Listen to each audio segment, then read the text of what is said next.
ये सही है स्पीकर साहब, ये पहला हमला नहीं था कि हमें लगता है कि पता नहीं अगला हमला कहां पे होगा।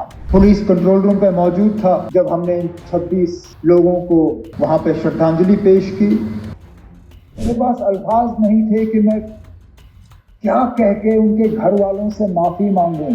मैंने इन लोगों को दावत दी थी यहाँ आने की, मेरी जिम्मेदारी थी कि सही सलामत मैं इन्हें यहाँ से वापस भेजूं। क्या कहता हूं उनको, उन छोटे बच्चों को जिन्होंने अपने वालिद को खून में लपेटा हुआ देखा, उस नेवी अफसर की विधवा को जिनको शादी हुए ही चंद दिन हुए थे। क्या हमने उनसे कहा था कि हमारे नाम में आप इन 26 लोगों को कब्र में बंद करके यहां से वापस भेजें? इस हमले ने हमें अंदर से खोखला किया। स्पीकर साहब, पहली मर्तबा 26 साल में मैंने जम्मू कश्मीर में किसी हमले के बाद लोगों को इस तरह बाहर आते हुए नहीं देखा। हम बंदूक के जरिए मिलिटेंसी को कंट्रोल कर सकते हैं, उसको खत्म नहीं कर सकते। पहलगाम के वाकये को इस्तेमाल करके मरकज से कहूं कि अब मुझे स्टेटमेंट दो। मेरी क्या इतनी सस्ती सियासत है? न पार्लियामेंट, न इस मुल्क का कोई और असेंबली पहलगाम के उन 26 लोगों के दुख दर्द को इतना समझती है जितना जम्मू कश्मीर का अपना ये असेंबली है। स्पीकर साहब, दाएं बाएं देखिए, आपके सामने वो लोग बैठे हैं जिन्होंने खुद अपने किसी करीबी रिश्तेदार को कुर्बान होते हुए देखा। हमारी छोटी बहन शगुन से लेके सकीना, सजाद, कैसर, किन किन के नाम लूं? किसी ने वालिद खोया, किसी ने अंकल, और सजाद ने जिस तरह हाउस के सामने उस दर्द का इजहार किया, मेरे पास शायद उससे बेहतर उसका यहां हाउस के सामने जिक्र करने के लिए अल्फाज नहीं होंगे। स्पीकर साहब, उत्तर से लेके दक्षिण, पूरब से लेके पश्चिम, कहां अरुणाचल, कहां गुजरात, कहां जम्मू कश्मीर, कहां केरला, और बीच की सारी रियासतें, पूरा मुल्क इस हमले के लपेट में आया है। ये सही है स्पीकर साहब, ये पहला हमला नहीं था। हमने कई हमले होते हुए देखे।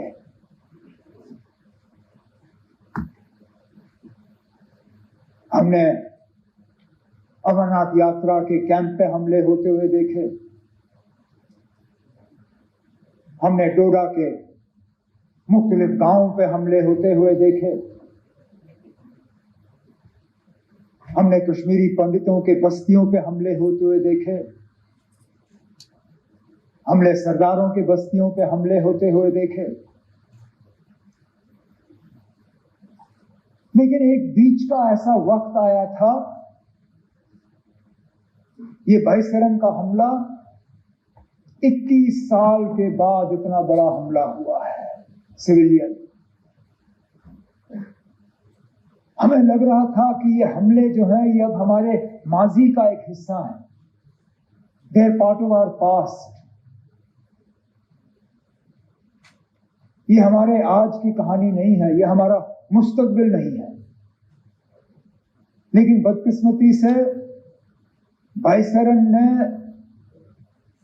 दोबारा वो हालात यहां पैदा किए, जबकि हमें लगता है कि पता नहीं अगला हमला कहां पे होगा।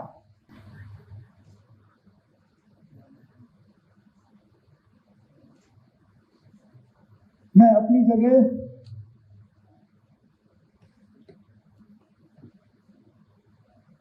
क्योंकि उस दिन लीडर ऑफ द ऑपोजिशन के साथ मैं भी पुलिस कंट्रोल रूम पे मौजूद था जब हमने 26 लोगों को वहां पे श्रद्धांजलि पेश की।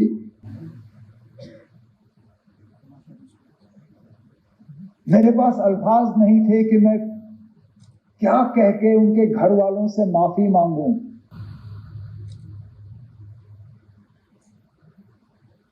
ये जानते हुए कि जम्मू कश्मीर की सिक्योरिटी, जम्मू कश्मीर की सुरक्षा, जम्मू कश्मीर के लोगों की चुनी हुई हुकूमत की जिम्मेदारी नहीं है, लेकिन तब भी यहां के वजीर आला की हैसियत से, यहां की टूरिज्म के मिनिस्टर की हैसियत से मैंने इन लोगों को दावत दी थी यहां आने की। मेजबान होते हुए मेरी जिम्मेदारी थी कि सही सलामत मैं इन्हें यहां से वापस भेजूं। नहीं भेज पाया।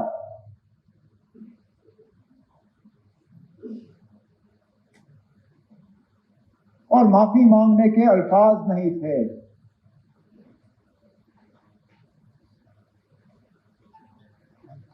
क्या कहता हूं उनको,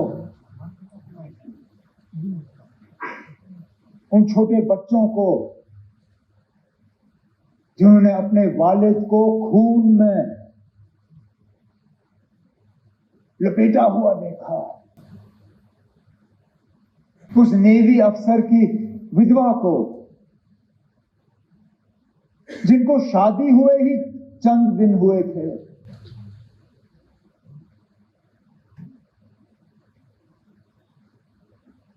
मुझे एक दो आए,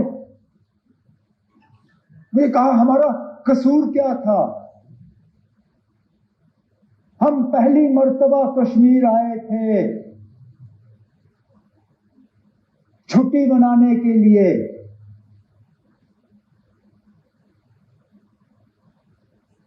और इस छुट्टी का जिंदगी भर अब हमें खमियाजा भुगतना पड़ेगा।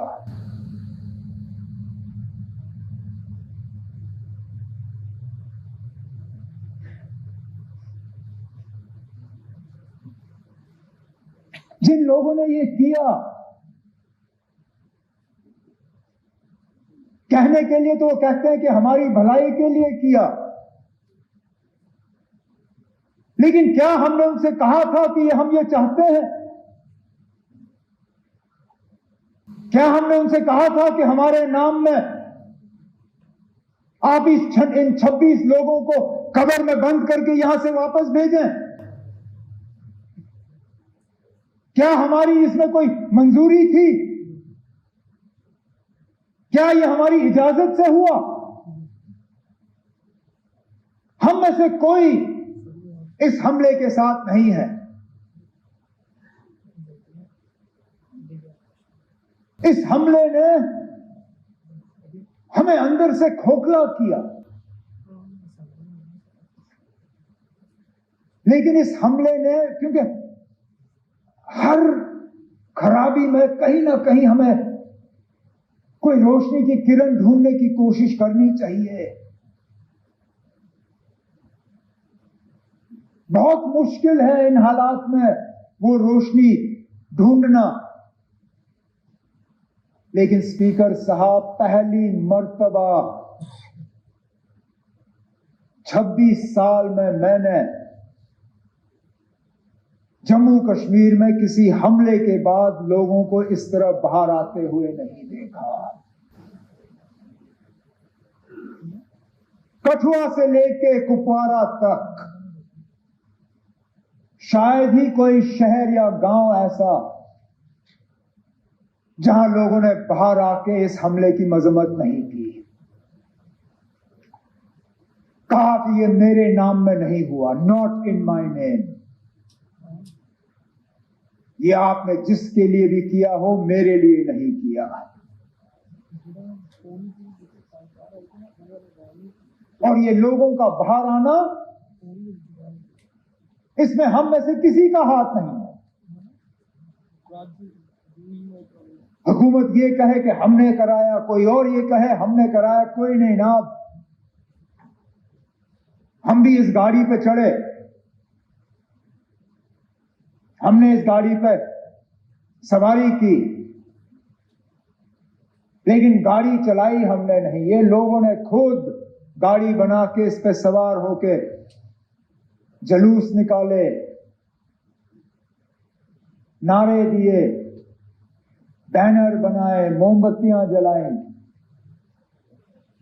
ये कहने के लिए कि हम इस हमले के साथ नहीं हैं। नौजवान आदिल के बारे में क्या कहें? ना, जान की परवाह सबको होती है, लेकिन अपनी जान की फिक्र ना करते हुए टूरिस्टों को, अपने मेहमानों को बचाने के लिए वो अपनी जान की कुर्बानी दे गया। भागता तो कौन उसको कुछ कहता? भागने के बजाय खतरे की तरफ गया। इस तरह के और मिसाल हैं जिनके बारे में आज हम सुनना शुरू कर रहे हैं। जो टूरिस्ट वहां से निकले, उन्होंने अब जिक्र करना शुरू किया। किसी एक ने वहां लोकल पोनी वाले को कहा कि मेरी बीवी और बच्चे को ले जाओ, इनको बचाओ, मुझे यहां छोड़ दो। और उसने कहा, मैं ना आपकी बीवी को कुछ होने दूंगा, ना आपके बच्चे को कुछ होने दूंगा, ना आपको कुछ होने दूंगा। इनको कुछ होने से पहले इनको मेरे ऊपर से गुजरना होगा। और छुपा के उनको सलामत रखा। जख्मियों को अपने कंधों पे पहाड़ से नीचे उतार के अस्पताल, एम्बुलेंस तक पहुंचाया।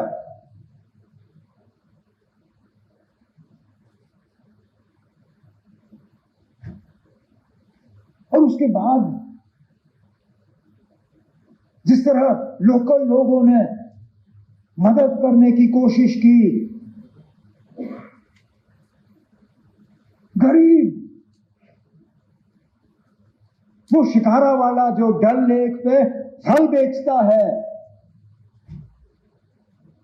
उसने अपनी किश्ती पे एक छोटा सा बोर्ड लगाया, टूरिस्टों के लिए मुफ्त फ्रूट चाट। अरे ना, वो दिन के 200-300 रुपए कमाने वाला, वो कहता है कोई नहीं ना चले मेरे हफ्ते की कमाई, लेकिन मैं कम से कम अपने मेहमानों को यह एहसास देना चाहता हूं कि हम उनके साथ हैं।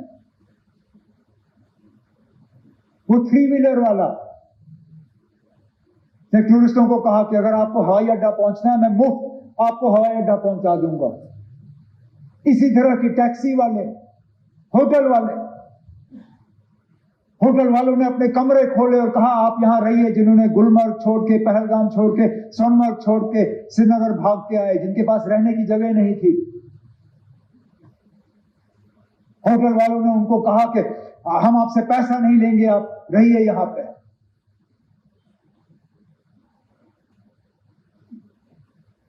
मैं सलाम करता हूं। यही है हमारी मेहमान नवाजी। उसके साथ साथ उनका शुक्रिया करता हूं कि उन्होंने ये किया। स्पीकर साहब, जम्मू कश्मीर की सिक्योरिटी इलेक्टेड हुकूमत की फिलहाल जिम्मेदारी नहीं है, लेकिन मैं ये मौका इस्तेमाल करके स्टेटहुड की मांग नहीं करूंगा। अब मैं किस मुंह से इस पहलगाम के वाकये को इस्तेमाल करके मरकज से कहूंगा अब मुझे स्टेटहुड दो? मेरी क्या इतनी सस्ती सियासत है? मुझे क्या इन 26 लोगों के मरने की इतनी कम कदर है कि मैं अब मरकज से जाके कहूंगा ना चलो 26 लोग मर गए, अब मुझे स्टेटहुड दे दो? स्टेटहुड की बात हमने पहले भी की, आगे भी करेंगे, लेकिन लानत हो मुझ पे अगर मैं आज ये कह के मरकज के पास जाऊं कि ना अब 26 मर गए, अब दे दो।